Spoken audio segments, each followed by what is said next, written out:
रियासत जम्मू और कश्मीर के जिला रामबन में कस्बा कदीम के Vijay Chowk, city middle school और ट्रामा अस्पताल में कूड़े के ढेर नजर आते हैं। वार्ड नंबर 1 में गली गूंचों में इतनी गंद फैली हुई है और म्यूनसिपैलिटी की तरफ से कोई भी तवज्जो नहीं दे रहे म्यूनसिपैलिटी वाले।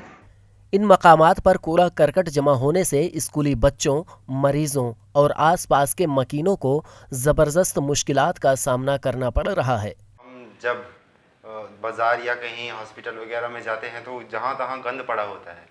हमारी जो ये म्यूनसिपल कमेटी है वो ज़्यादा ध्यान नहीं देती। कस्बे की पूरी गंदगी को इन मकामात पर जमा किया जाता है और कई दिनों तक सफाई नहीं की जाती।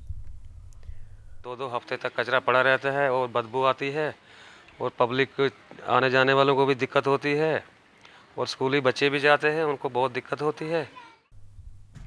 अब देखिए यहाँ के लोगों को इन कूड़ों और कचरों से कब निजात मिलती है और बच्चे खुशी खुशी अपने स्कूलों को कब जा पाते हैं।